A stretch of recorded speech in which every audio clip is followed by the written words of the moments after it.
প্রিয় দর্শক মন্ডলী, আমাদের সাথে উপস্থিত আছেন লক্ষ্মীপুর জেলা পরিষদের ভাইস চেয়ারম্যান ইয়াসমিন লিকা আপা।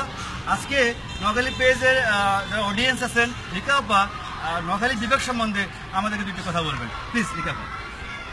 অনলাইন ভিত্তিক একটি স্বেচ্ছাসেবী সংগঠন নোয়াখালী পেজ কর্তৃক আয়োজিত নোয়াখালী বিভাগ বাস্তবায়নের উদ্দেশ্যে আজকের এই গণস্বাক্ষর অভিযানে আমার সাথে উপস্থিত সকলকে জানাচ্ছি আমার আন্তরিক সালাম এবং শুভেচ্ছা। এই দাবিটি কিন্তু কিন্তু নোয়াখালী শুধু জেলা নোয়াখালী নয়, এটা কিন্তু লক্ষ্মীপুর ফেনী থেকে শুরু করে আমাদের সকলে প্রায় 1 কোটি মানুষের কিন্তু আমাদের এই প্রাণের দাবি। আমরা এই নোয়াখালীকে বিভাগ হিসেবে বাস্তবায়ন চাচ্ছি।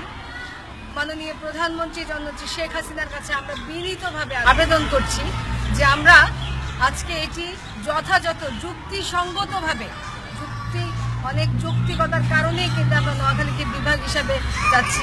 এই নোয়াখালী অনেক কৃতি সন্তানের জন্ম। এই নোয়াখালী বিভাগ যদি বাস্তবায়িত হয়, আমি লক্ষ্মীপুরবাসী হিসাবে, লক্ষ্মীপুরের সন্তান হিসাবে আমি বলবো যে এটি আমরা লক্ষ্মীপুরবাসী অনেক অনেক বেশি উপকৃত হব যদি এই নোয়াখালী এই বিভাগটি বাস্তবায়িত হয়। আজকে নোয়াখালী যেভাবে শুধু জেলা নোয়াখালী যেভাবে এগিয়ে আসছে, আমার লক্ষ্মীপুরের আপামর জনসাধারণের একই দাবি এবং আমরা তৃণমূল থেকে এই দাবিটি আমাদের মাননীয় প্রধানমন্ত্রীর কাছে রাখছি। আমাদের 1 কোটি মানুষের প্রাণের দাবি।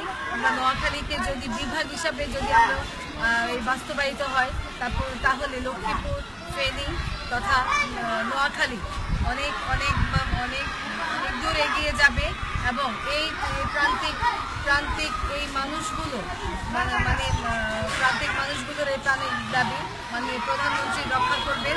এই আবেদনকে উনি প্রাধান্য দিয়ে অবশ্যই নোয়াখালীকে একটি বিভাগ হিসেবে বাস্তবায়ন করবেন, এই আশাবাদ রেখে আমি আমার সংক্ষিপ্ত বক্তব্য শেষ করছি।